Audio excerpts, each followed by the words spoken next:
Muy buenas noches, rosenditos y rosenditas. Aquí estamos en el consultorio número 24, en el cual vamos a ver una entrevista al gran maestro, actor, director, guionista, escritor, letra de la Real Academia Española de la Lengua, Fernando Fernán Gómez.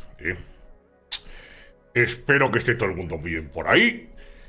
Hoy empezamos en Kick también a emitir. Está Twitch y está Kick, los dos. Que tiene ahora como mucha relevancia. Hemos estado viendo, Galileo y yo. Y eso. Vamos a saludar. Hombre, la mata de acá. ¿Qué tal estamos? Buena música, dice. Pues bueno, ya me alegro, gracias.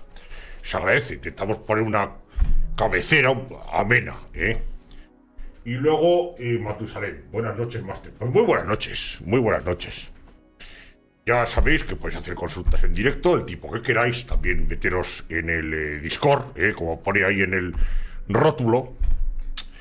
Y nada más, a ver si también, se anima gente desde el Kick.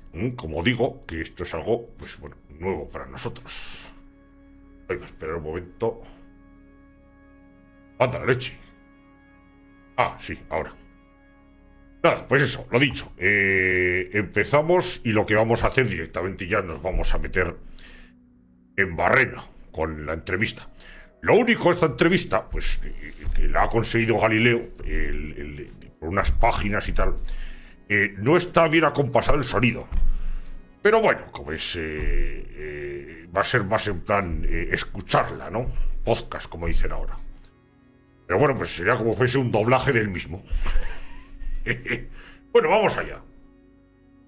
Vamos allá, si es que vamos, claro, porque si no, no vamos. Esto está aquí, eso es. Aquí, y entonces, ahora... A ver si lo hemos hecho bien.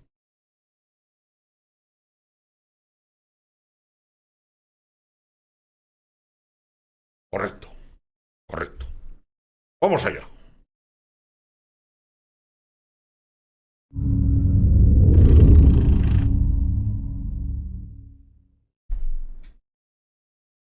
Anuncios. Anónimo del siglo XX.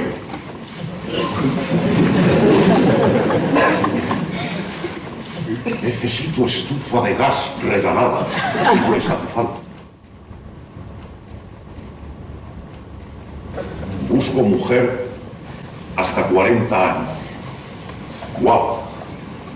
Bonita figura. Alegre. Incomprendida. Para amistad. No soy atractivo, pero tengo mucho tiempo libre.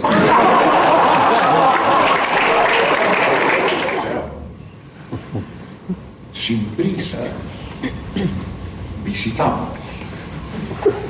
Sin prisa. Fantasía. Sin prisa. Día y noche. Sin prisa. Con visa.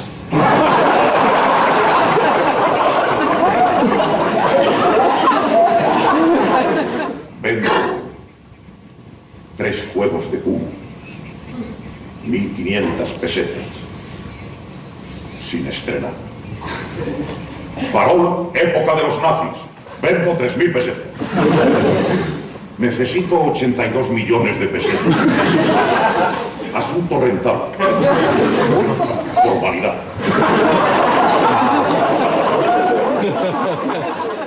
Vendo un cuadro al óleo, sin estrenar.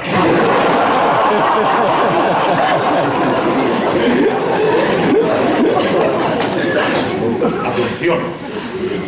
Señor particular, compraría 3 cuadros antiguos. Que se entiendan. Uno religioso y 2 diferentes.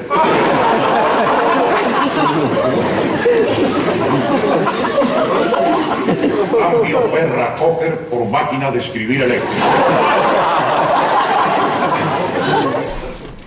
compro alfombras, porcelanas, Está compro descompasado, abanicos, como digo, pero bueno, pues menudencias, compro lo bastones, importante es lo que dice. bronces, compro libros, bargueños, vitrinas, compro relojes, motos, trajes, compro encendedores, mantones de manila, lámparas, compro tebeos, avionetas, pipas, joyas, fincas, compro todo.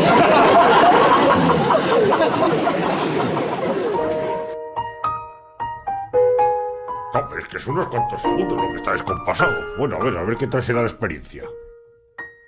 Si no, habrá que... Galileo tendrá que acompasarlo, pero bueno.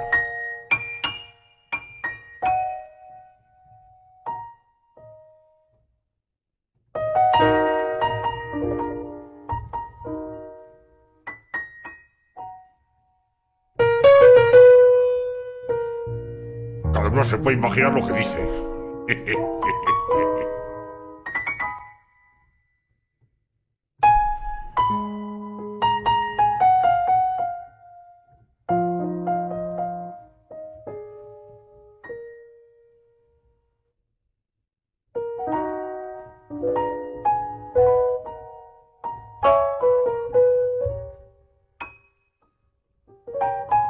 No, esto ha sido muy tardíamente cuando he empezado a notar que se decía de mí.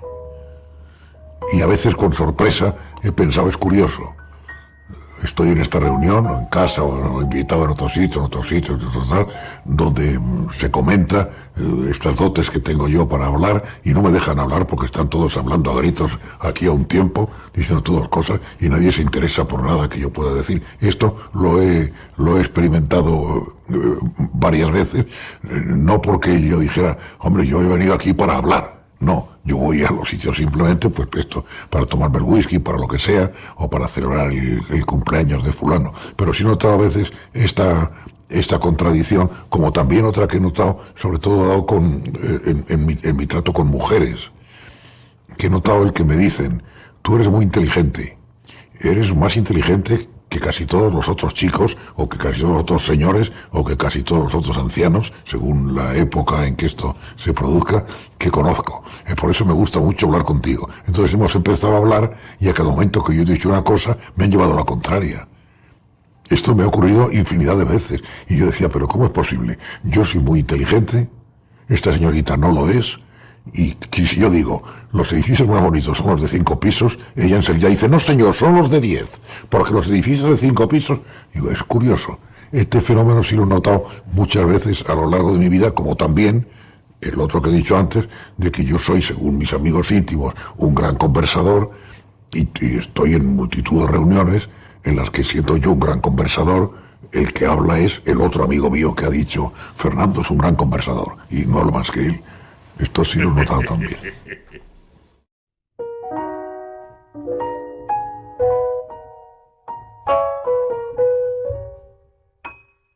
Aquí es donde veo donde se descompasa. Pero bueno, mientras cuando habla y está él hablando, aunque sea otro texto, queda bien. Y luego la parte que es musical, con la voz suya de fondo, también queda bien. Así que bueno. Lo que cantaban en todas partes era una canción que se llamaba La Canastera. Y a la gripe de aquel año se le llamaba La Canastera. Y era, yo soy la canastera de capuchinos, alegran mis cantares la tierra mía.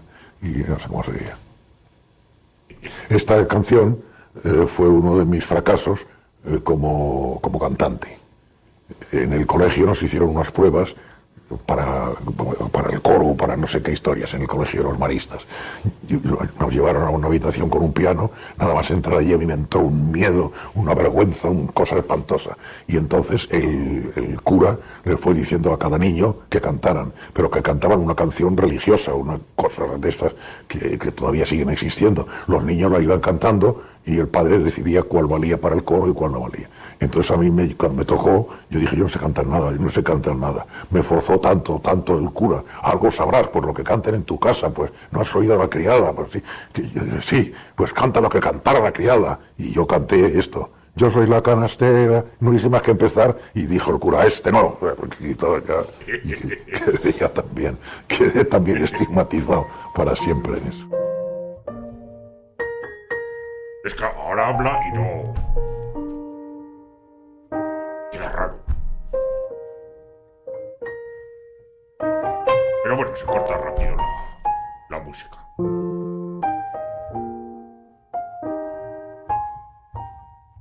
Lo que pesaba más sobre mí era el hecho de no tener padre. Porque además mi abuela me lo contó muy claramente. Mi madre, que quería, cuando yo tenía pues 5 años, 6 años, decirle que mi padre estaba lejos, o luego que mi padre había muerto en un accidente. Pero en cuanto mi madre se descuidó, mi abuela me cogió a mí cuando tenía 6 años o 7 y me contó lo que era. Me contó lo que era el asunto, que debía ser muy difícil de entender para mí, supongo. Pero sí quedó entonces muy clara para mí esta condición, este estigma que he dicho antes, de hijo de madre soltera, de hijo natural. Mi padre trabajaba en un teatro en Madrid. En ese teatro también trabajaba de meritorio, de último de la compañía, mi amigo de toda la vida, Manuel Alexandre. Y yo iba a ver a mi amigo Manuel Alexandre allí, pero me movía mucha curiosidad el ver al señor al que me habían dicho, ese es tu padre. Aparte de que ya mi abuela también, antes me había llevado un día a un teatro en el que trabajaba mi padre. Me había llevado al teatro pagando una entrada allí, sentado, para decirme, mira, es aquel de allí, aquel es tu padre. Pero esta curiosidad,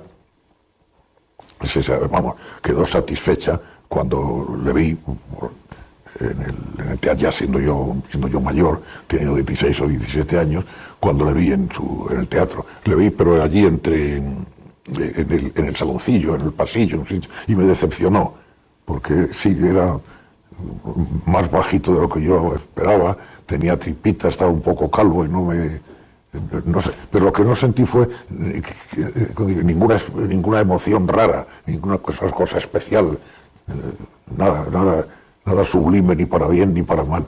Sí me debió ver, puesto que me mandó recado por un intermediario, de que no apareciera más por el teatro, porque daba lugar a equívocos extraños, no sé qué, sí. O me vio, o le dijeron, pues está ahí el chico ese.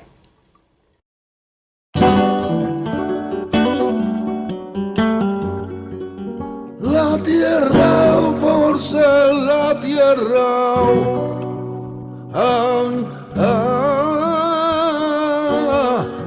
se comerá mi dolor.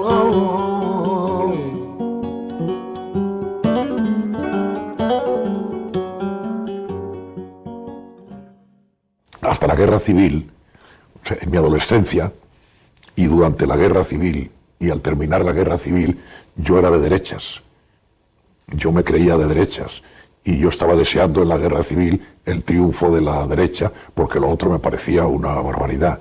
Y yo tenía no la creencia de mi madre, porque mi madre era monárquica, ¿verdad? Y yo en cambio no entendía que se pudiera ser monárquico, que esto fuera una cosa, el gobernar los países, que fuera una cosa hereditaria, a mí no me entraba en la cabeza. Pero desde luego yo sí veía claro que siendo de izquierdas se era pobre y siendo de derechas se era rico. Y yo quería ser señorito rico. Pero todo esto a mí se me acabó en la posguerra. Ya siendo muy joven, teniendo 16 años, yo creí que la guerra la había ganado la injusticia, que la guerra la habían ganado los partidarios de la desigualdad, que la guerra la habían ganado los ricos contra los pobres. Yo creí todas estas cosas, y ya digo, no por influencia de mi abuela más que de mi madre, porque antes yo lo que prefería era seguir la escuela, digamos, de mi madre, sino por lo que vi a mi alrededor. Antes de la guerra civil, a mí me parece que todas las personas normales estaban convencidas de que iba a haber una revolución, y también, excepto el gobierno, que luego se publicó que es que le pilló desprevenido todo esto, pero vamos, excepto el gobierno, el resto de los españoles y de la gente que yo podía conocer, mis compañeros de colegio, o sea, mis vecinos, todos sabíamos que estaba ya produciéndose la revolución, y que había ocupaciones de los campos en Andalucía y todas estas cosas, y que de un momento a otro iba a estallar una rebelión militar financiada por los ricos para contener esta revolución. Esto es una cosa que se sabía y que se asumía como un hecho, como una cosa que iba a suceder. que sucediera aquel mes o aquel año o el año antes o el año, además ya había sucedido entonces lo de Asturias. Entonces esto parecía una anormalidad bastante normal, que todos la esperábamos. Vamos, yo tenía un compañero de colegio que su padre era militar, y yo le saludaba por las mañanas diciendo: ¿qué? ¿Cuándo se sueleva tu padre? Y otro decía: no, pues todavía no sabe nada. Sí, era así. Quizá el primer día que bombardearon Madrid fue justo el 28 de agosto, que es cuando mi cumpleaños. Recuerdo que sí estaba en casa de visita mi tío, un hermano de mi madre, que iba casi a diario, comía allí en casa, creo recordar, y cuando sonó ese ruido tan raro que oíamos por primera vez, él fue el que dijo: esto es una bomba de la aviación, ¿verdad? Y entonces yo, que era entonces un joven aventurero, o sea, mis ídolos eran los Tres Mosqueteros, Tarzán de los Monos y todo esto, pues me tuve que ir a cagar, ¿sí? Y esto sí lo digo, ahí me parece, en las memorias o en algún comentario de eso, que entonces me di cuenta de que yo no era un aventurero, precisamente. Y se sabía que terminaba la función a las 9. Se salía del teatro, y lo mismo los cómicos, que el público iba al metro. No había coche, ni taxi, ni leche, nadie iba al metro. Entonces, se hacía siempre el último acto más deprisa de lo que había sido natural para llegar, y dice, para llegar antes de que cerraran el metro. No, para llegar antes de que cayera la bomba. Porque se sabía que a las 9 bombardeaban a la puerta de 5 o 6 teatros de los de Madrid. Sí. Mi madre trabajaba en el Teatro Alcázar, el metro está allí en la esquina, pues allí caía un día sí y otro no. En el día de hoy, cautivo y desarmado el Ejército Rojo, han alcanzado las tropas nacionales sus últimos objetivos militares. La guerra ha terminado. Lo que tenía era la sensación de que Madrid era una ciudad cercada, y por lo tanto yo era un individuo cercado, y que a partir de ese momento ya no lo era. Entonces yo hice una especie de celebración particular de ese momento, que es empezar a andar y no pararme. Y llegué a salir de Madrid, claro. Y me acuerdo que salí de Madrid, llegué al pueblo de Leganés y seguí andando, y mi sorpresa, mi sensación maravillosa de inauguración del mundo era que se podía ir, que se podía seguir andando. Yo tenía escasísimo dinero en aquel momento, como todo el mundo en Madrid, pero claro, las cosas eran baratísimas también. Y no recuerdo en cuál de los 2 o 3 pueblos a los que llegué había una tienda de comestibles abierta. No recuerdo si era ya de la zona nacional, o en aquel momento se acababa de... Sí, debía ser de la zona nacional, porque si no, no habría nada en la tienda esta. Y recuerdo que allí compré una botella de coñac, y me volví con la botella de coñac a Madrid, a ir al teatro donde sabía yo que mi madre trabajaba y que estaba ensayando en aquel momento. Y llegué a decirles: pues vengo de la liberación, vengo del mundo. Y ahí les invité a esta botella de coñac, todos daban saltos de alegría. Era un coñac que tenía fama de ser el peor. O sea, no es que sea un coñac maravilloso, no, era el coñac de consumo cotidiano. Si no, tampoco habría llegado mi dinero para comprarlo. Pero en fin, lo que recuerdo más, y lo que sí veo que sí es un momento muy impresionante en mi vida, es aquel andar, y ver que ya se llegaba a los barrios bajos, que luego se acababa la ciudad, que ya casi no había casas. Y yo recuerdo haber andado por una vía de un tren, y seguía andando a ver lo que había allí, y allí era el pueblo siguiente, porque era esta sensación de haber roto el cerco. Pero yo lo sentía como experimento puramente personal, particular, una cosa totalmente individual, nada relacionado con la historia, ni con un cambio posible de las costumbres, nada de eso. Oye, nena, ¿qué? ¿Quieres decirle algo a los niños del mundo? Bueno, no, pero ¿qué les digo? Lo que quieras. Pido a Dios que todos los niños del mundo no conozcan los sufrimientos y las tristezas que tienen los niños que aún están en poder de los enemigos de mi patria, a los que yo envío un beso fraternal. Vive España. Todos los libros de historia, sabéis que consisten en decir que los libros de historia anteriores eran falsos. Y entonces yo ya se ve esta prevención. Por lo tanto, respecto a una glorificación o todo lo contrario de la figura del general Franco en aquel momento, yo no sentía ninguna de las dos cosas. Mucho más adelante, pasados 10 años, 20 años, 30 años, el juicio que yo he podido tener del general Franco sí ha sido totalmente adverso. Me ha parecido un hombre que ha ido solo a lo suyo, me ha parecido una especie de capitán de fortuna, de capitán de bandoleros. Todo esto me ha parecido, pues, yo no sé si cuando se comete un asesinato eso está autorizado en una determinada ley y por este sentido ya no es un asesinato, pues este hombre no es un asesino, no cabe la menor duda. Pero yo no puedo olvidar que firmó penas de muerte 15 días antes de morirse él, cuando estaba en la agonía y cuando casi no podía, el pulso no lo dejaba firmar. O sea, para mí es ahora, una figura funesta de la historia de España. Y creo simplemente que por una razón muy elemental. Me parece que es un hombre que iba a lo suyo, simplemente. A dejar muy enriquecida a su familia, a ganar muchísimo dinero y que por ahí están, creo, las cuentas de los miles de millones que ha dejado de herencias. A mí en todo este aspecto me cae muy mal. Pero esto es ahora. Esto es el juicio que yo puedo tener del general Franco ahora. Si me preguntas al que tenía entonces, pues no lo tenía formado. Esperaba verlo, ni siquiera me ha dicho, bueno, ni siquiera se me había planteado, un día me van a preguntar a qué opino yo de este general. No, estaba simplemente viviendo a ver dónde me llevaba la riada y nada más.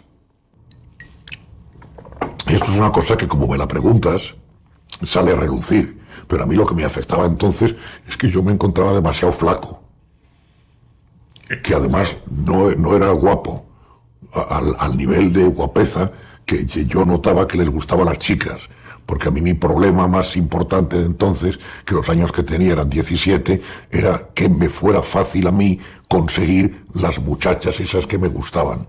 Y yo veía que esas muchachas, una de las cosas para así conseguirlas era ser guapo y fuerte. O una de las dos cosas, y las dos ya una maravilla. En realidad mi problema, no si el corporativismo era un sistema político más bien justo, o si Franco era un canalla o era un ser angelical, no. Mi problema fundamental entonces eran dos: el económico, la economía. El único camino que veía fácil era que yo consiguiera colocarme en el oficio de actor, colocarme de una manera brillante, y este otro de cómo solucionar mi angustia sexual, digamos, llamarlo angustia, pues llamarlo de alguna manera. En fin. Al pie del almendro estuve ahí, no, ole contelao, al pie del almendro estuve y no ole contelao,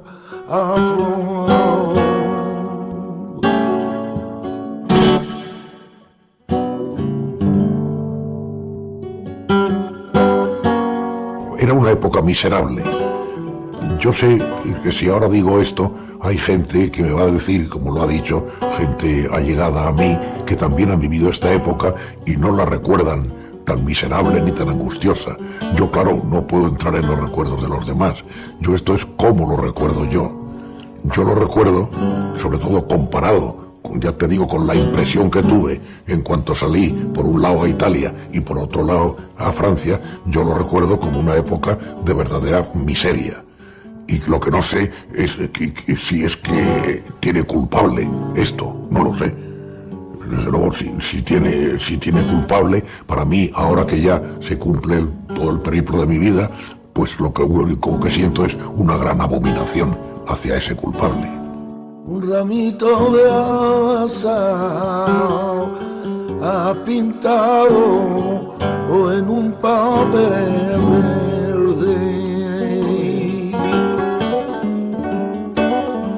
Ya de recién casado y con mi hijo y con mi hija, lo que pasábamos era verdaderas angustias para alimentar a este hijo y a esta hija, porque no había, no eran fáciles de encontrar los productos recomendados para... Yo recuerdo haber pasado noches dando vueltas y vueltas por Madrid en un taxi que también era dificilísimo de encontrar. La primera palabra que aprendió a pronunciar mi hijo Fernando no fue mamá, ni papá, ni padre, ni Dios, fue taxi. Taxi. De las veces que nos oía a María Dolores y a mí parados en un sitio diciendo taxi, taxi, taxi, porque era la excursión que hacíamos con el niño para encontrar un producto que se debe seguir utilizando, que se llama pelargón, que era el alimento entonces más recomendado para los niños estos recién nacidos y que era dificilísimo de encontrar. No hay que olvidar también que era precisamente la época del extraperlo. Entonces, claro, las familias que tenían joyas, pero pocas joyas, pues se acabaron en comprar los productos de extraperlo. Vamos, fue una época que yo lo que no comprendo es por qué estamos perdiendo aquí el tiempo en recordarla, porque de verdad, puesto que se acabó, puesto que ahora ya es una cosa tan lejana, como de ahora ya es una cosa casi de hace un siglo. Es que es muy difícil transmitir esta idea ahora que se vive en esta sociedad tan cómoda en que estamos. Es que entonces había que ser torero. Si no se era torero, no se era nadie. Había que ser torero. Vamos, a mí me parecía que en el cine, pero en el cine había que ser Rafael Durán. Y luego resultaba que ser Rafael Durán en el cine, en aquella época, duraba 3 años. 4. O ser Antonio Casal, o ser Alfredo Mayo. Entonces lo que se notaba era una absoluta necesidad, digamos, de ser importante. Pero por necesidad, no porque a uno le gustara ser importante, sino porque era absolutamente necesario. Lo demás, había los importantes y, como oí yo decir luego ya muchos años más adelante a una señora de la aristocracia respecto a una manifestación, era chusma. Pues lo demás era chusma. No se podía uno andar con elecciones, de decirme me voy a dedicar más bien a la pintura abstracta que a la arquitectura. No. Lo que había era que dedicarse o que la diosa fortuna le tocase a uno por aquello en lo que uno pudiera ser importante, pudiera ser alguien. Lo otro era el no existir.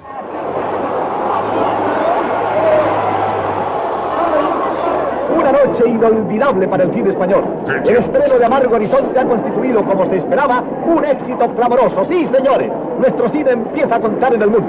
En estos momentos abandonan la suntuosa sala del nuevo Capitol las figuras más importantes de la actualidad española. Vemos al popular y simpatiquísimo Perico Chicote comentando con Pérez Payá el éxito de la premier.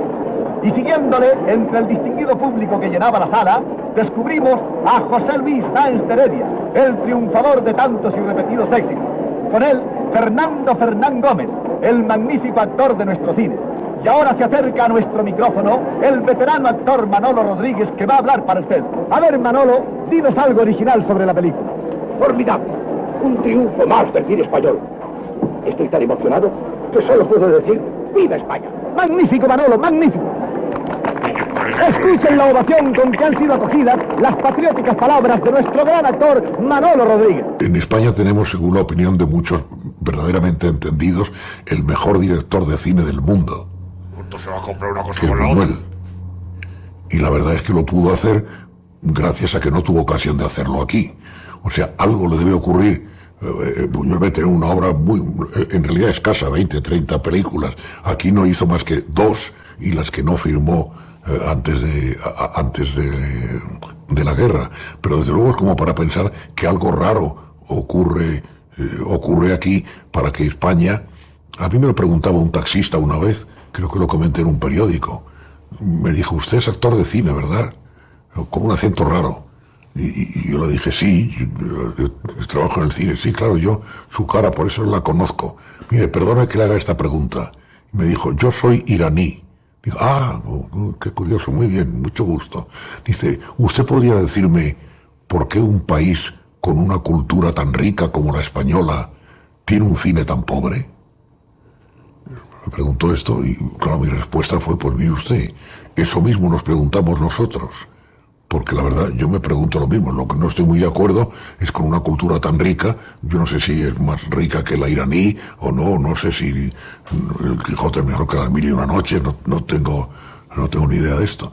Pero lo otro, lo de que es curioso que nosotros, no diría yo por tener una cultura tan rica, sino por insistir tanto en hacer cine, no relacionándolo con que la cultura sea más rica o menos que la de otros países, no, pero ya sí llevamos bastante tiempo insistiendo en hacer cine y no conseguimos no ya unas obras excepcionales, sino un estándar y un público estándar también. Eso es evidente que no lo conseguimos. Ahora, el por qué, que es lo que me preguntaba el iraní, yo el por qué no lo sé.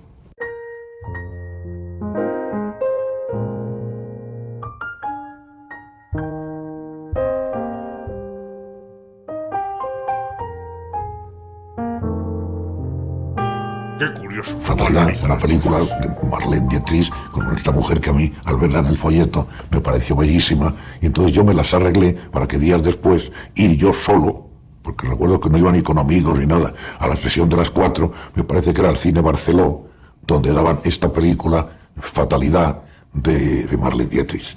Y yo me quedé enamorado de esta mujer. O sea, yo los años que debía tener entonces debían ser 11. 10 o 11 años. Y este amor luego ya a mí me duró para siempre. A mí me ha parecido, lógicamente no de ninguna manera, la mejor actriz del cine. Y tampoco, digamos, la más bella. Yo reconocía que otras eran más bellas, pero esta lo que sí era para mí era la más atrayente. El ejemplo de mujer, y además yo en aquella edad, con la ingenuidad que se puede tener a esos años, creí que cuando yo fuera mayor encontraría varias mujeres como esta, como Marlene Dietrich, pero incluso en el comportamiento, O sea, era Marlene Dietrich más la historia que ellas hacían en las películas. O sea, una mujer que enredara a los hombres, que fuera mala, que careciera de prejuicios, que pudiera, pues eso, arruinarle a uno si era rico, o llevarle a que le fusilaran si era soldado. Y yo esto lo conservé, pero durante muchísimo tiempo, como mi ideal femenino. Pero no lo encontré. No encontraba luego mujeres, no ya lo suficientemente hermosas, más hermosas sí he encontrado, pero lo suficientemente malvadas como era mi ideal, eso no lo encontré. He encontrado mujeres bondadosas casi siempre. Por esto yo pensaba, cuando sea mayor, yo encontraré muchas mujeres de estas, y decía yo un poco en broma, que me destruyan. Y ahí, esto no sé si lo he dicho alguna vez, porque claro, como esto no es ningún secreto y son solo puras teorías, pues también le contaba yo esto, ya siendo muy mayor, debía tener yo más de 40 años, le contaba esto a una señorita con la que salí, como se dice ahora, porque el eufemismo que se usa desde hace bastantes años es salí.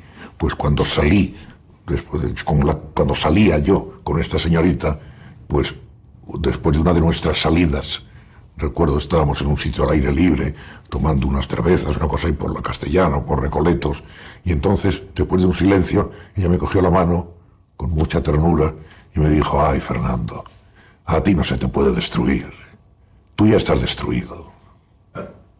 Me dio una lección de bastante amargura, pero como muy respetable, porque me pareció que esta señorita con la que yo salía era como muy inteligente.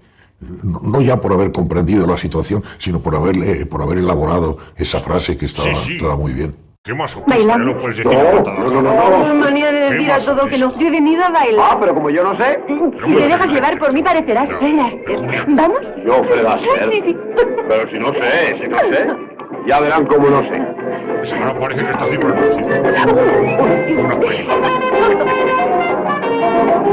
Esto es un programa, pero luego se acomoda. Ah, sí. Bueno, eso es una bobada, eso es una tontería. Era Jai, que es lo mejor que hay. Riscal, que no está mal.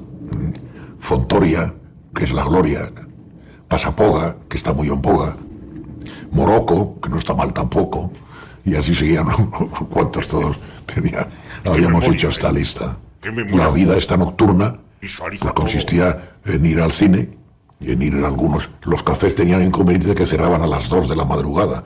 Entonces, claro, a la salida del cine, por ejemplo, hubo una época en que era mucha costumbre ir corriendo al Café Gijón.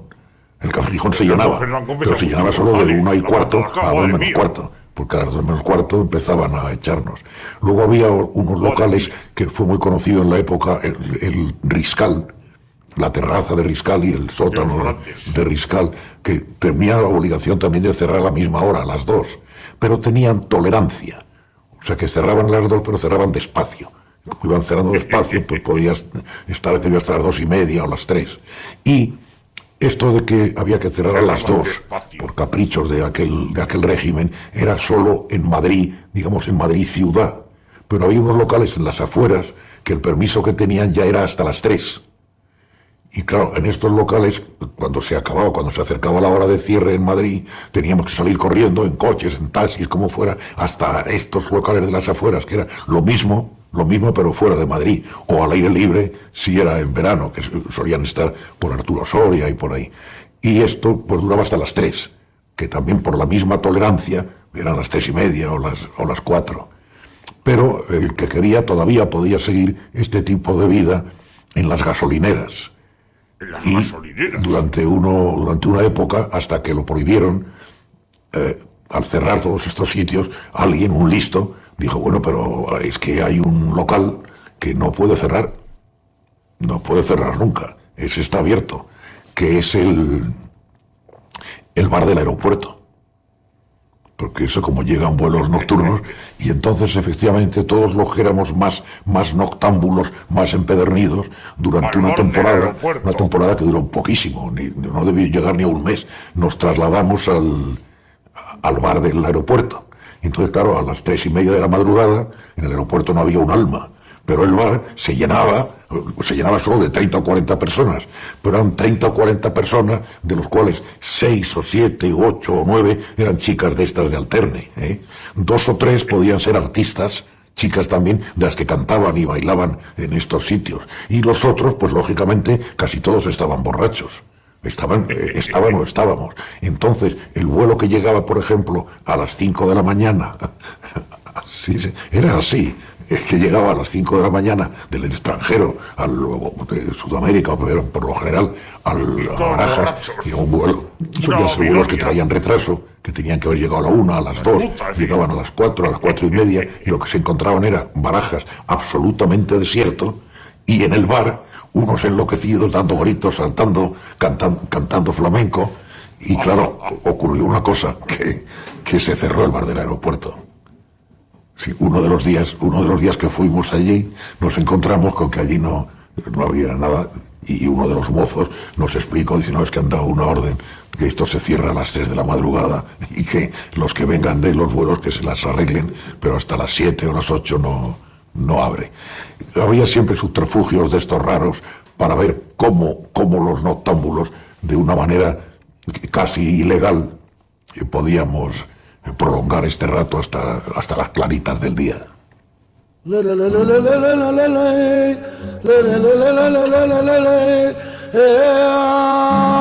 sea que era un gran trasnochador, Fernando. Sí, imagínate la matada en aquella época, gente que trabajaba de noche. Eso sí que era raro. No, yo en casa de Lola Flores, así por venir de un local y decir, pues vamos a casa, solo estuve una vez. Estaba Lola, estaba Ava Gardner, estaba Frank Sinatra, que luego se marchó y dejó a Ava allí en la juerga, estaba Luis Miguel Dominguín, y yo y dos o tres invitados más. Frank Sinatra se fue enseguida. No, únicamente que le estaban pidiendo a Frank Sinatra que cantase algo, y él no quería. Y entonces yo, muy entendido, como le estaba diciendo, cante esta cosa, cante Stormy Weather, cante no sé qué, yo le dije San Luis Blue, y me miró y me dijo, no sé qué barbaridad, una cosa que yo no entendí, porque yo no sabía inglés, que por lo visto esto era absolutamente inadecuado para eso. Y se marchó enseguida, se marchó enseguida de bastante mal humor, y nos dejó allí a los demás. No, lo único que recuerdo es que ocurrió una cosa que luego me dijeron que ocurría casi siempre, que pronto Ava dijo que había perdido un pendiente, y entonces tuvimos que ponernos todos a buscar un pendiente allí por el suelo, y ya con esto se acabó Se acabó la diversión, lo que fuera aquello. No, ella solo, la vez esta que estuvimos en casa de Lola Flores, al ver mi asiduidad, mi insistencia en mirarla y en acercarme, a ella me dijo unas cosas en inglés que, como yo no sabía inglés, no entendí. Y entonces un señor que estaba en la reunión me dijo: no, le ha dicho que si tiene usted gana de joder, que ahí tiene a mi mujer, que siempre está dispuesta. Y dije: bueno, muchas gracias, y nada más.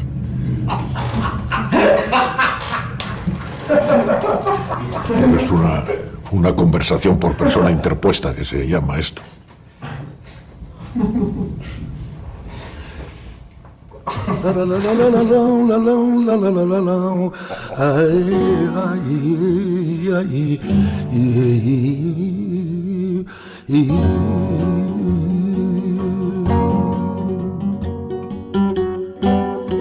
Una vez una señorita de aquellas de Alterne o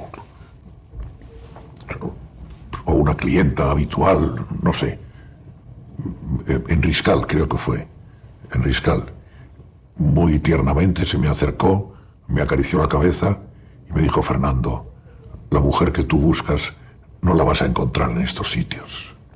A mí me conmovió la señorita esta al hacerme esa reflexión. Otra vez, otra señorita de estas también se acercó a mí, esto era en Nochevieja, y me dijo con otras palabras casi lo mismo, porque el saludo de Nochevieja de ella fue: Fernando, que en el nuevo año encuentres la mujer que tú buscas. O sea que una cosa que yo no sabía, que yo ignoraba, estas mujeres sí lo sabían.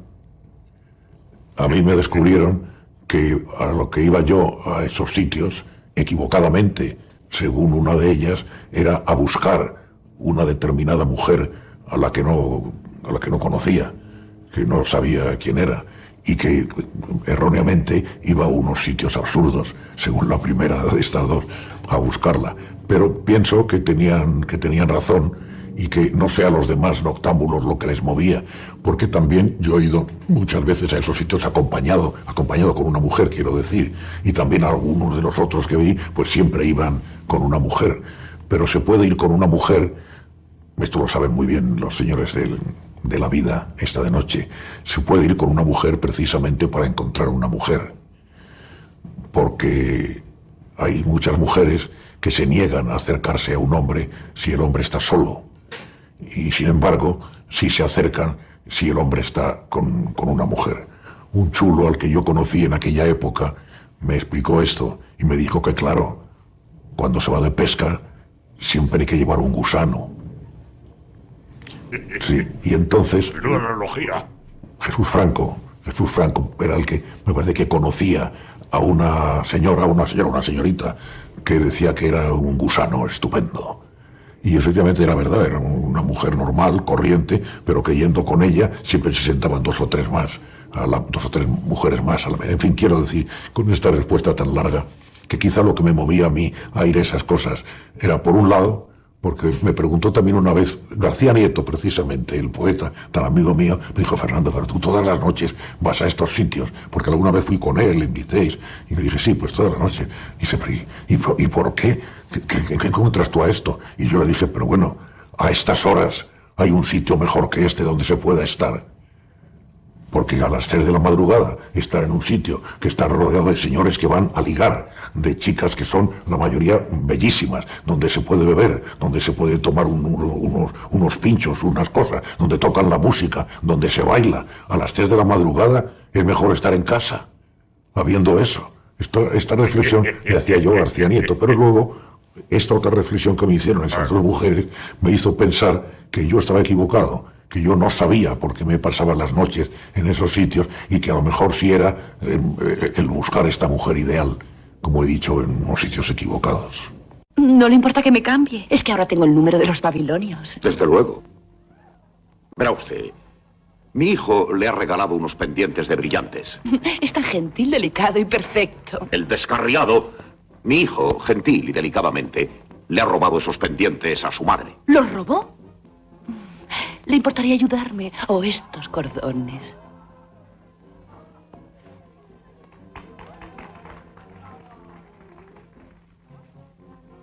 Vengo a recuperarlos. Naturalmente, usted recibirá una justa compensación. ¿Ah, sí? Me permito la libertad de ofrecerle esta suma. Raúl, qué chiquillada. Para mí estos pendientes solo tenían un valor sentimental. Estoy tan afectada. Amo a Raúl apasionadamente, señor Duque. Soy una pecadora, pero este amor me redime. Sí, tengo entendido que a ustedes dos les arrastra la pasión, señorita. Hasta nunca, señor Duque. Y yo me he enamorado siempre de todas simplemente con que fueran guapas. Con que estuvieran bien, así, bien, de buen aspecto. Y si había 3 o 4, pues yo me enamoraba siempre de la más guapa, no de la más simpática. Me han caído mal siempre las mujeres que no eran muy bellas, pero en cambio eran simpatiquísimas. Esto no sé por qué, yo tenía algo en contra, no me hacía ninguna gracia. Quizá por la idea de Marlene Dietrich. Si a mí se me quedó fijado este prototipo de Marlene Dietrich en sus películas, nadie diría, chico, está tan simpática. No, esto no se le puede ocurrir a nadie, claro.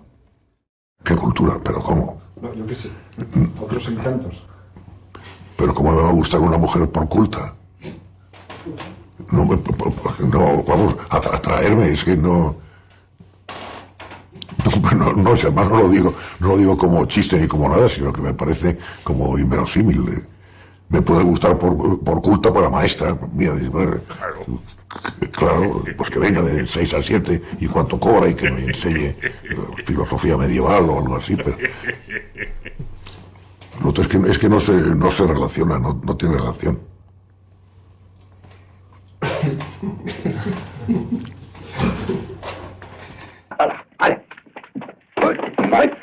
Qué difícil es esto, empiezo a comprender lo de los 8 millones. Hay que dar en el centro del barrio. Vamos, sí. Inténtenlo otra vez. Sí.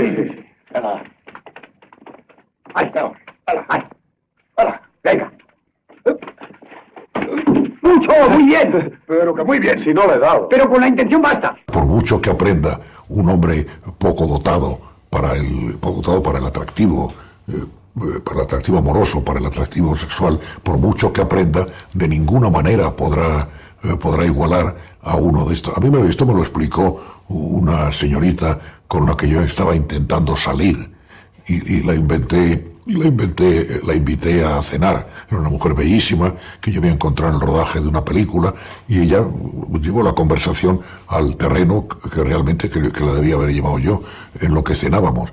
Pero entonces me explicó claramente que mira, Fernando, no te preocupes, no te esfuerces, yo ya sé lo que tú pretendes, pero a mí esto no me interesa, me dijo ella, porque a mí los únicos hombres que me gustan son los playboys.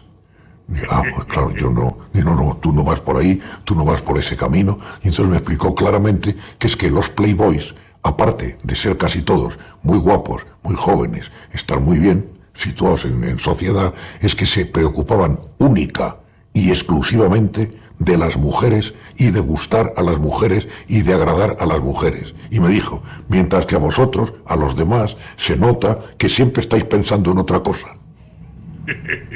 Y comprendí que esta mujer tenía razón. Claro, el playboy era un ser, no digo ya nacido, pero un ser formado para el amor, para este tipo de amor, para agradar a las mujeres, y a esta mujer maravillosa, pues claro, no le gustaba más que los playboys. Tenía razón, porque a lo mejor yo, si hubiera conseguido salir con esta señorita, me había puesto a pensar en que, mira, para una película es bonita la decoración que tiene este sitio donde me ha llevado. Claro, mientras que el playboy sabe, según decía ella, sabía muy bien a lo que iba y no se apartaba de eso. Para mí fue como una gran lección esto. Yo creo que puede existir perfectamente una amistad entre un hombre y una mujer, siempre que ese hombre no sea yo, porque yo no he podido nunca. He visto que había cerca de mí mujeres que me sentían como amigo y que eran amigas mías, pero siempre que no estuviéramos solos. Siempre que fuera Me pues, en siento una muy reunión como identificado. esta, y está fulanita es amiga mía, pero yo no he sabido nunca tener trato amistoso así. A mí no se me ocurría nunca llamar a alguien por teléfono, a una chica, para que saliera conmigo por la noche y me acompañara a mi vida de cabarets y de gasolineras. Esto no, me parecía como inconcebible. No, o sea, yo no he sabido nunca tener amistad, lo que se llama puramente amistad con las mujeres. Pero creo que es un sentimiento muy lógico y que sí existe y que hay hombres y mujeres que sí pueden tenerlo. Eso no es diferente.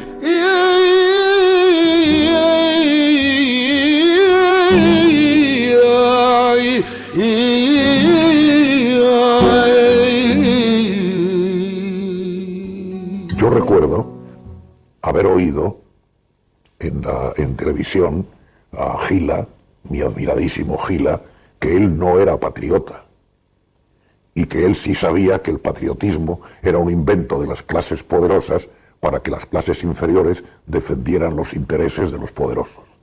Yo cuando le oí decir eso, vestido con un traje negro y una camisa roja, yo me quedé espantado y mi admiración por él creció muchísimo. Con todo eso quiero decir que yo, que nací en Lima, que no me registraron en Lima y que al contar esto otra vez en una reunión en la que había un abogado me dijo, eso es un delito, eso es imposible, entonces usted ni es argentino ni es peruano. Y yo le dije, bueno, mire usted, yo lo que sí era entonces, aunque fuera un chiste vulgar, era muy pequeño, de modo que no me puedo hacer responsable de esto que sucedió. Entonces yo a España, evidentemente, le tengo amor, un tipo de amor que es imposible que le tenga a Letonia. Pongo, por ejemplo, sin querer ni elogiar ni ofender a los letones. Evidentemente, a España, pues claro, la amo. Si alguien me dice algo malo de España, yo me siento ofendido. Pero en lo poco que he viajado, primero, de España conozco poquísimo. Apenas debo conocer unos 30 o 40 lugares, de los muchísimos que tiene. De esos otros que no conozco, a mí me parece un poco gratuito decir que les amo, como decir que les odio. Si yo dijera, por ejemplo, amo a Lugo o odio a Lugo, me parecería raro porque es que ni siquiera me acuerdo de si he estado en Lugo. El español, cuando cree que envidia, no envidia, porque para el que envidia es que quiere hacer aquello que ha hecho ese señor. O sea, quiere escribir, por ejemplo, las 1200 páginas que tiene el Quijote. Y eso, lo que nosotros llamamos un envidioso, no. Es un señor que dice, a mí el Quijote, chico, pero yo digo, pues no es para tanto como dice. ¿Por qué dice? Pues yo le vi 20 o 30 páginas y yo no le veo nada. Bueno, eso no es envidia, eso es desprecio. Y el desprecio sí veo yo que es un sentimiento muy extendido en la sociedad española. Desprecio hacia el que no vale nada es natural, pero aquí es que es desprecio incluso a la excelencia, como llaman ya otros escritores. El desprecio a la excelencia en España está muy extendido. Y ese deseo del que puede ser, del que es digno de admiración, por ejemplo, el futbolista Raúl, ese deseo de que a ver si falla, a ver si ya, porque llevo ya 4 años ya todo el mundo dice que no hay más que Raúl, bueno, pues ese deseo de eso no noto yo que esté promovido por la envidia, por lo que he dicho, porque envidia es querer ser como Cervantes, o sea, ponerse de codos y escribir en una sola de sus novelas nada menos que 1200 páginas. En eso el español no es envidioso. Yo creo que el pecado, por llamarlo de alguna manera, que más puede definir al común de los españoles es el desprecio. Yo soy maniqueo. No, es que si no lo explico, lo advierto porque es que si no se entiende alguna de las cosas que digo. Yo sé que el maniqueísmo está mal.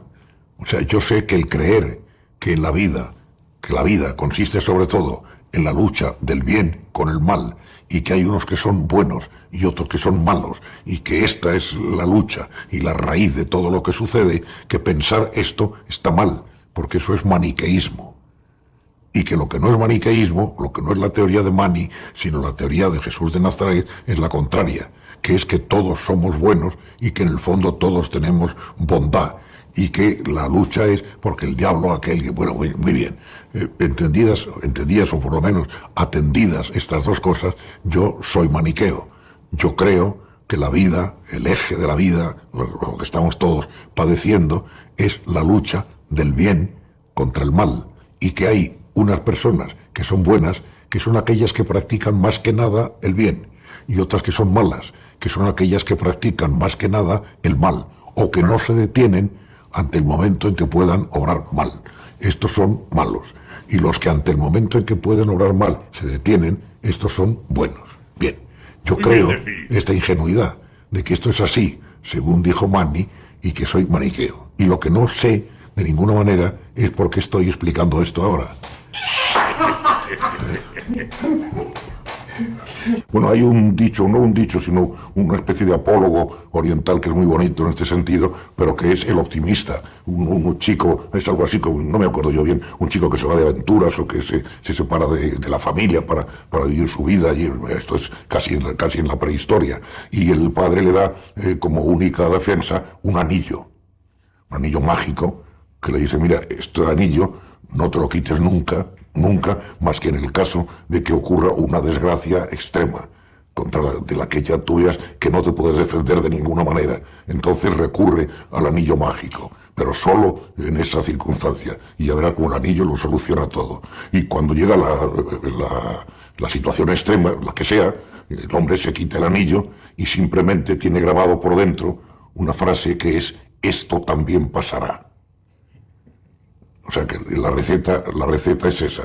Digamos que esta es la receta, pero del optimista. Y la otra, la pesimista, que por desgracia es la de la religión, que nos ha tocado a nosotros, pues es lo mismo, pero al revés. Cuando estés muy contento, coge el anillo. Y el anillo dice, esto también se acabará. Y te puede volverse a quedar triste. ¿Qué es lo que le conviene, según apuntaba Luis, al clero, tal como está establecida la religión? La clientela la tiene que buscar entre los pecadores, porque de lo que vive es de perdonar los pecados, de lavar la culpa. Entonces, claro, el que no tuviera pecados, el que no tenga sentimiento de culpabilidad, no se acerca al confesionario para nada. Si no necesita ese sacramento de la penitencia, tampoco necesita muchos curas. Si no va a la iglesia, si no va a la iglesia no echará el cepillo, y así hasta llegar a la subvención del Estado, claro.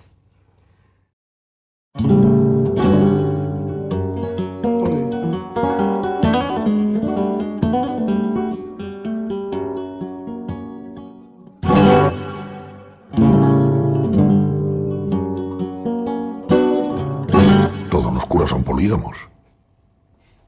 O digamos de otra manera, ningún cura es monógamo. ¿Por qué dices esto de los curas? Los curas son monógamos, ¿no? Son monógamos, los curas tienen una mujer. Al principio no tienen ninguna. ¿Cómo en principio? ¿Tú qué sabes? Los curas son unos señores que pecan con estos pecados de sexualidad, de lujuria, de lascivia, y que se confiesan, y que después de una penitencia se les perdona. ¿O es que tú creías que los curas se atrevían a confesar y a darnos consejos y a que se le va a caer la pilila y todo eso sin tener la más pequeña experiencia? No, hombre, no.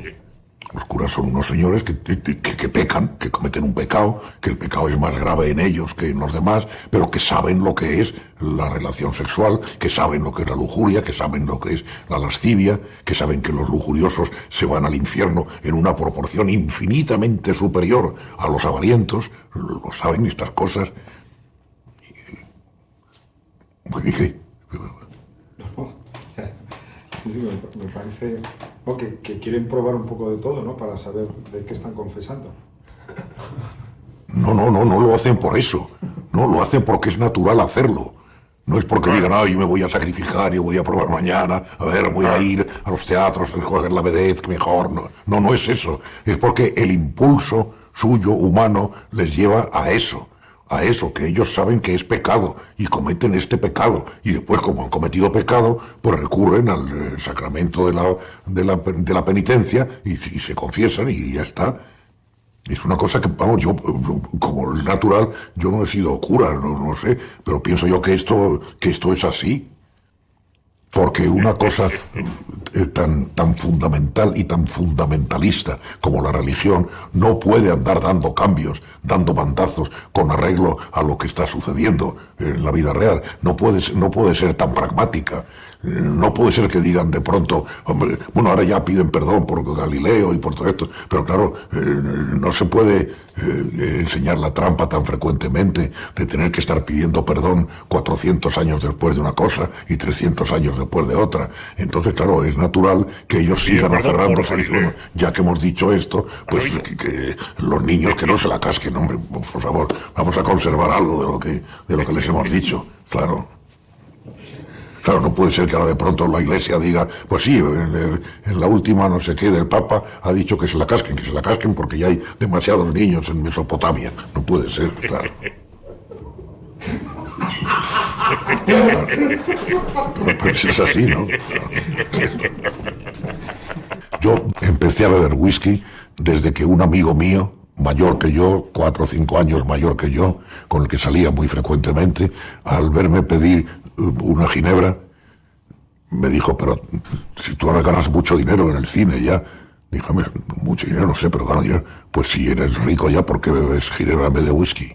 Entonces este amigo me explicó que es que se bebía con arreglo a los ingresos de uno, que los verdaderamente ricos bebían champán de la mejor calidad y los verdaderamente pobres bebían solo vino tinto corriente, que como yo había ascendido este escalón, porque él es el que bebía ginebra, él, y el que me enseñó a mí a beber ginebra, y dice, tú pides una ginebra, yo pido otra, bueno, pero luego, como yo suponía él me había enriquecido, había subido un peldaño de la escala social, ya debía beber whisky. Entonces, como yo le hacía caso, porque le consideraba como mi orientador, mi guía en esta vida, pues empecé a beber whisky ahí. Esto debía ser, pues, a los 20 y tantos años, no, 30 pasados. Yo habitualmente bebía, pues, 3, 4 whiskies por la noche, más lo que hubiera bebido durante el día. Pero yo no me enteré de que esto era ser un borracho hasta muchos años después. Cuando eché la cuenta y dije, pero claro, si es que me parece que es que yo me emborrachaba todas las noches. Entonces, reflexionando, dije, sí, debe ser eso, claro, yo me emborrachaba, pero esto ya es una cosa que no la practico hace tiempo, sencillamente porque por prescripción facultativa no debo beber más que un vaso de whisky a la semana. Con esto no hay ningún peligro de emborracharse, ni se puede alcanzar ningún nirvana, desde luego. Yo notaba un placer en el beber en sí, no porque venciera mi timidez. Bueno, la prueba está que también podía notar esta satisfacción estando solo, estando a solas en mi casa, o oyendo un disco. Pues estaba mejor solo en casa oyendo un disco y con 2 vasos de whisky que solo oyendo el disco y sin el whisky. Pero notaba, pero con una diferencia radical. Y además notaba también que era lo único. Si además lo respondí yo esto ahora me acuerdo, yo lo he respondido esto hace infinidad de años en una entrevista. Claro, que me preguntaban, ¿qué es lo que a usted más satisfacciones le produce en la vida? Y recuerdo que la respuesta mía era muy lacónica, porque decía, infaliblemente solo el alcohol. Porque esto ya incluía que incluso el éxito, incluso las ovaciones del público, si se obtenían, incluso que me subieran el sueldo, en cuanto a satisfacción, en cuanto a me daba más el alcohol que eso. ¿Sí?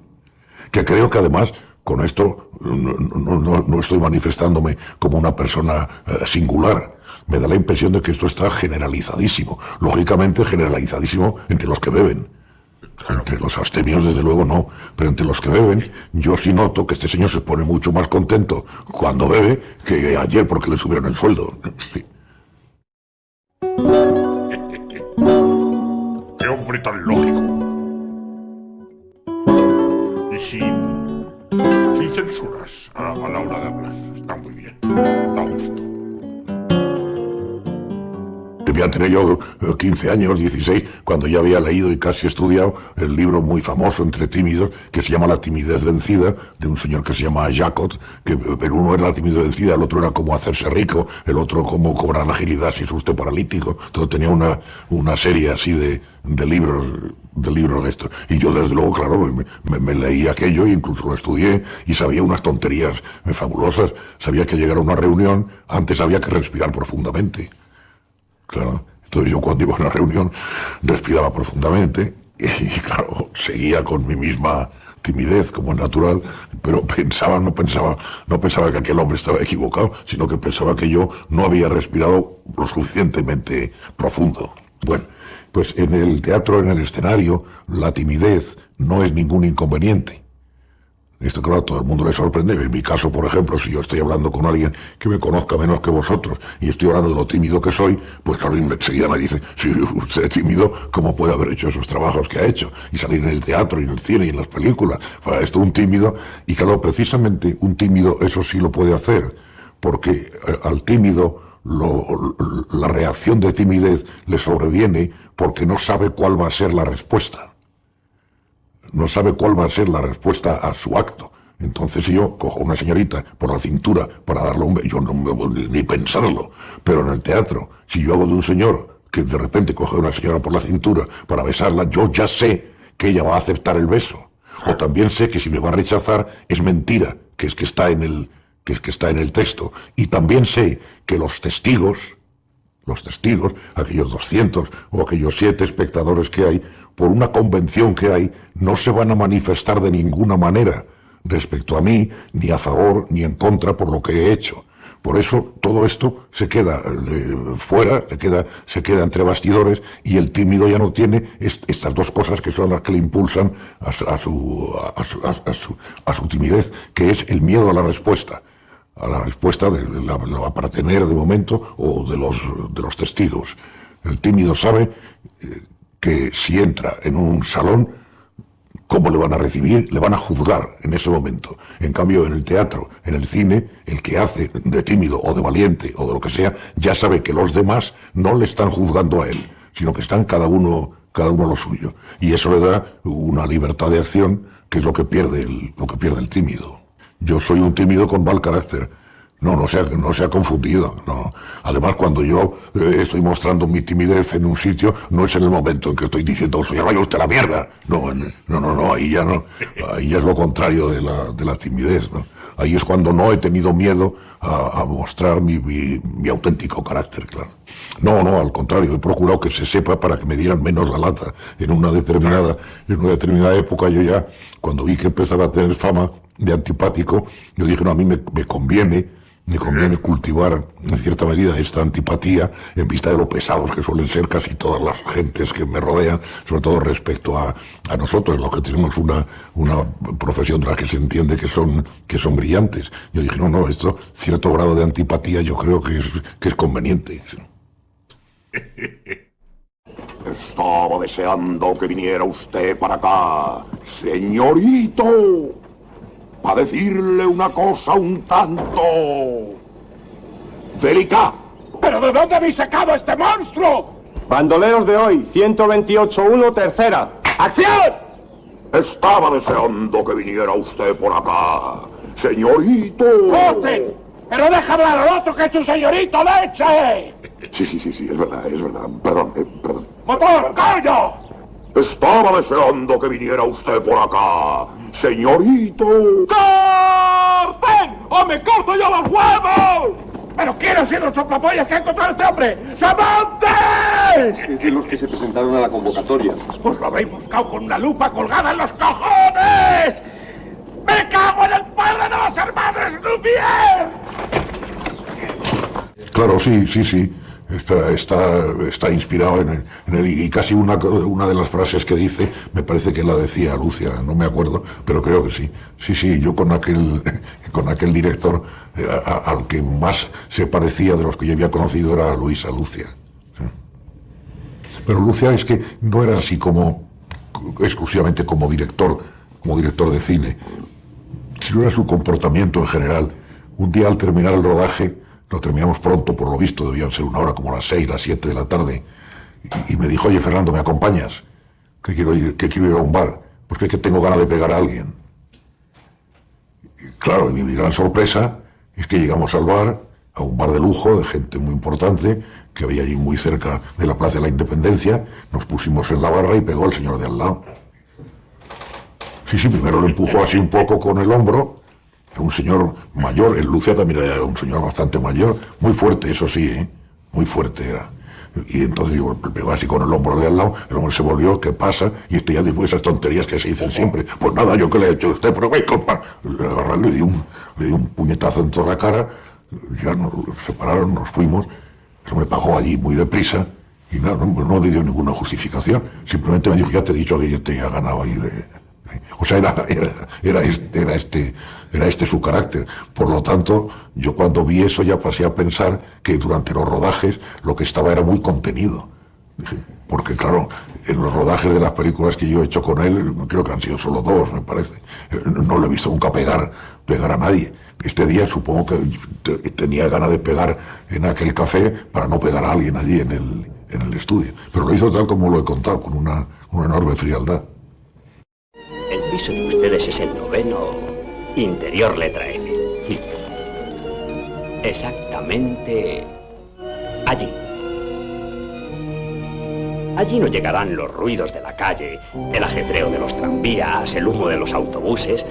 Allí no habrá gitano que se atreva a subir para molestarlos ofreciéndoles plumas estilográficas y paños recién traídos de Tánger. La distribución es la siguiente. Tiene un pequeño recibidor a la parte de allá. Y luego a la izquierda, un cuartito en el que pueden tener la sala de estar. Y al otro lado, a la derecha, la cocina. Cruzando el pasillo, el dormitorio y el comedor. Y aún les queda un pequeño espacio que de momento quizá no será útil, pero en el que cabe la cama del niño. El desembolso de las 100.000 pesetas es una pequeñez que se amortizará rápidamente. Más barato lo vamos a encontrar. 100.000 pesetas es muchísimo, Josefina. ¿No crees tú que haciendo un esfuerzo? Claro que será cuando encuentres otro trabajo, porque con esto de ahora... Sí, Josefina, me parece a mí que con esto... En lo que sí me siento desde hace muchísimos años decepcionado es que he tenido la sensación de sí haberme colocado, de en una medida y de tal como es el país, haber triunfado, y que sin embargo eso de ninguna manera me ha servido para tener una vida de lujo. Yo lo que quería era el lujo. Porque el lujo lo comprendo muy bien, que es una estupidez, que es una tontería, que es algo despreciable, que casi es cursi. Pero a mí me gusta. A mí me gusta. O sea, a mí me gusta el lujo, y entonces me dicen, ¿y qué es el lujo? Pues, ¿qué es eso? Tener alfombras y tapices, digo, eso, alfombras y tapices, y que estuviéramos aquí todos, los mismos que estamos ahora, más 3 criados. 2 doncellas y un señor, o lo bien fueran filipinos o polacos, eso da lo mismo, pero en fin, que hubiera eso, ¿verdad? Y tener las atenciones completamente cubiertas. Yo ahora estoy medio bueno, medio malo, he tenido un arrechucho, y claro, pienso a veces, ¿y no sería mejor que yo tuviera un enfermero, una enfermera constantemente en casa? Para mí el lujo es no pensarlo. Sino decir, estoy medio malo, que llamen a un enfermero, que le hagan una... Es que no tiene casita, que le hagan una casita, que viva ahí una casita.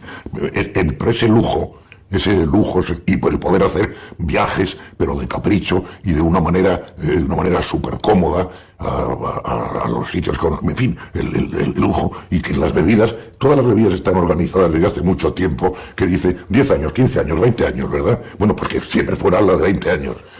Eso. Y esto de verdad no lo he conseguido. Eso es lo único que yo me noto un poco, vamos, bastante, absolutamente frustrado.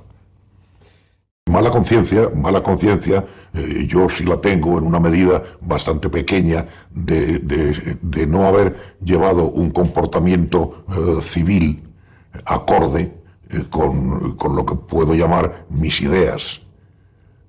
Entonces mis ideas políticas, digo, más o menos revolucionarias, más o menos libertarias, las cuento al que me las pregunta, pero no ejerzo nada, no hago nada, no me he sumado a ningún movimiento nunca para salvar del hambre a los que tienen hambre, no he visitado a presos, me he desentendido del todo de los amigos míos que sí pueden tener una ideología y que han sido en cierto momento más activos. Puedo tener una sombra de mala conciencia en ese sentido, como digo.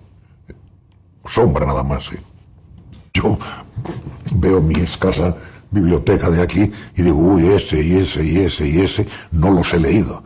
Y cuando están aquí es porque quería leerlos. Porque un determinado día los adquirí lleno de entusiasmo y esto. No, yo ahora, luego me han dicho que hay una observación, porque yo sí me he hecho a veces esa observación de ya calculando los años que pueden quedarme de vida y calculando los libros que hay aquí, no digamos los que hay fuera de aquí, digo, ya de muchos de estos tengo que despedirme. Y los veo y digo, mira, lo siento, pero a ti no te podré leer. Entonces alguien contando yo esto mismo que os cuento ahora a vosotros, me dijo, bueno, tiene una reflexión sobre eso muy bonita Borges, me parece que es Borges, que es que se despide con tristeza de los libros que ya nunca podrá releer. Y digo, claro, yo pienso modestamente, digo, eso es lo que nos diferencia a los de verdad a otro como yo. ¿Tú has leído La montaña mágica? Pues en ese libro se explica muy bien la cosa. Oh encantadora belleza orgánica, que no se compone de pintura ni de piedra, sino de materia viva y corruptible. Mira los hombros y las caderas y los senos floridos a ambos lados del pecho y las costillas alineadas por pareja y el ombligo en la blandura del vientre y el sexo oscuro entre los muslos. Y déjame sentir la exhalación de tus poros y palpar tu vello. Imagen humana de agua y albúmina, destinada a la anatomía de la tumba. Y déjame morir con mis labios pegados a los tuyos. ¡Qué juventud! ¡Arre, Lucero!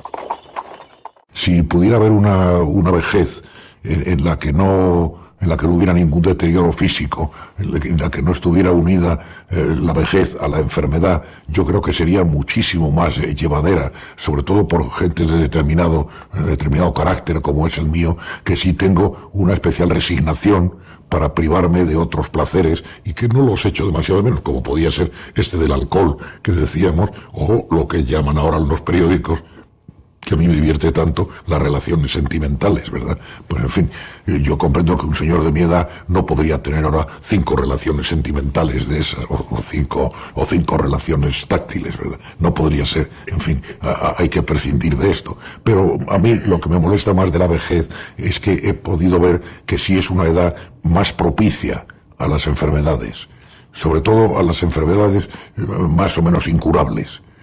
Esto de que yo tenga una ligera artrosis en la rodilla y que me es dificultoso levantarme y sentarme, pero esto no es nada, en realidad no es nada. Pues esto es lo que más me fastidia a mí de la vejez. Luego otra enfermedad que tengo, que también es levísima, no importa nada, que es una cosa que se llama rinitis. Rinitis consiste en que yo al comer, de los movimientos de los maxilares, producen que se me caiga el moco. Entonces, claro, no puedo asistir a comidas protocolarias. O sea, no puedo comer con sus majestades, ni con los jefes de la empresa tal, ni con los alcaldes de tal ciudad. Por ejemplo, ahora que por un error de alguien soy miembro de la Real Academia de la Lengua, pues cuando el acto es una comida, pues yo me tengo que excusar, ¿no? Porque claro, no vas a estar comiendo en un acto solemne y cayéndose el moco. Claro, pues estas cosas. Luego he visto que efectivamente en los chistes, en las caricaturas, en el tebeo, y desde hace muchísimos años, los ancianos están pintados siempre con un moco cayendo aquí por la nariz. El dibujante hace una cosa así. Entonces, claro, estas cosas son las que a mí de la vejez me pueden resultar incómodas. Estas cosas concretas, físicas. Lo que hay una cosa que está muy acendrada en uno es el carácter de uno, el temperamento de uno, que a unos les empuja a ser lo que se llama creyentes, y el que es creyente igual se cree esto de esta religión que lo otro de la otra, que es lo contrario, y que la otra lo de las más allá. Y el que no es creyente, sino que es descreído, le ocurre exactamente lo contrario. Y yo debo ser descreído. porque yo tengo la sensación de que no me voy a encontrar, cuando me muera, con ninguno de mis amigos muertos. Yo tengo esta creencia, y eso es lo que me produce, digamos, el llanto cuando desaparecen. Algunos no creyentes, de todas maneras, dicen que son no creyentes, pero que les encantaría serlo, que les encantaría ser creyentes. ¿A ti te pasa eso? Hombre, claro, seguro en lo que haya que creer.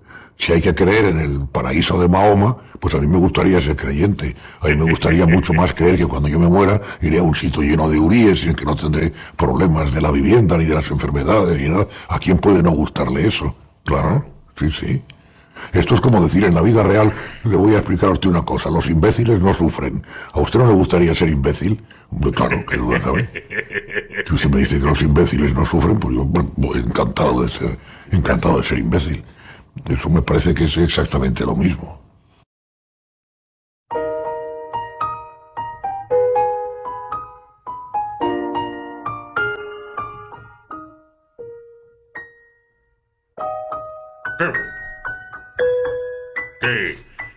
Qué gran hombre, qué sabio de la vida, ¿no? Como mi futuro. Yo veo con serenidad que ya no tengo futuro, ya está bien, ya estoy en mi futuro es esto, pero entiendo que mi futuro es esto desde hace unos 8 o 10 años ya. El futuro, en cuanto a inquietarme, sería el futuro muy, muy inmediato. Y lo veo con la misma preocupación que lo he visto siempre desde un punto de vista estrictamente profesional. Sí, y hago cuentas para dormirme, digo, con tanto que tengo en el banco, a la renta que me han dicho que ahora no dan nada ya, pues tendré para 2 o 3 años, necesitaría tener ofertas de trabajo 1 año y pico, pero cuando voy ya por ahí de estos pensamientos, ya suelo haberme dormido. Es que ahorrar es inútil. Estudiar una buena carrera es inútil. Conseguir comprarse una finca enorme es inútil.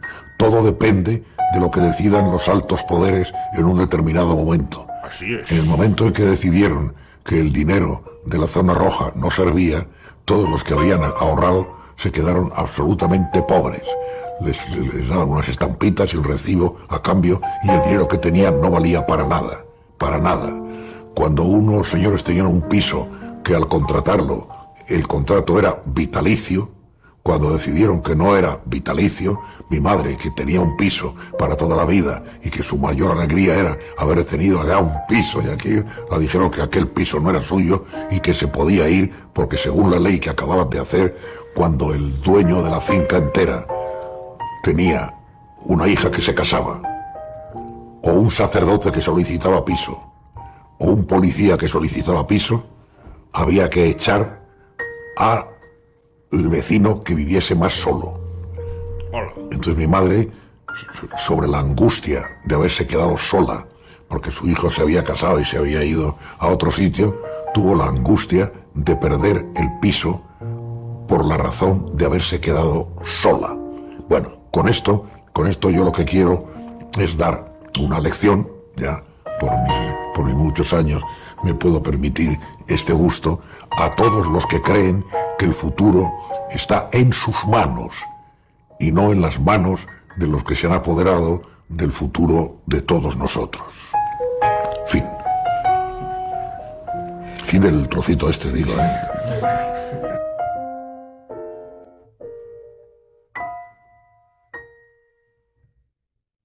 Caminito que el tiempo ha borrado, que juntos un día nos viste pasar. He venido por última vez, he venido a contarte mi mal. Caminito que entonces estaba bordado de trevo y juncos en flor. Una sombra ya pronto será, una sombra lo mismo que yo.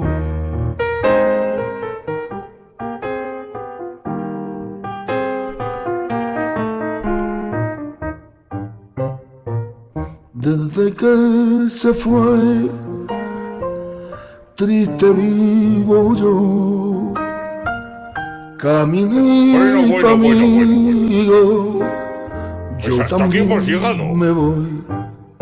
La verdad que ha sido una entrevista muy bonita, muy interesante, un hombre muy curioso Nunca en su más vida volvió. y cómo la vivió, cómo tenía todo esto Seguiré de su ser paso. rico aristócrata por supervivencia en la época de la posguerra. Caminito adiós. Porque claro, o estaba bien posicionado o estaba Caminito que todas las tardes feliz recorría, cantando mi amor. Ser rico en lo material. No le diga si vuelve a pasar Pues por eso. que mi llanto tu suelo regó. Somos esclavos de Caminito nuestro pasado y nuestras vivencias. de cardo, En el momento la mano del tiempo, intensas y nos dejan tu mal. huella borró. Bueno, Yo a tu lado quisiera caer y por que hoy el tiempo nos veremos nos el mate a los domingo dos. 25 de junio a las 21 horas, en la cual confesaré por qué llevo más de 7 años encerrado aquí. Desde que se fue, Muy buenas noches, amigos. triste vivo Fuerza yo. y coraje. Caminito amigo.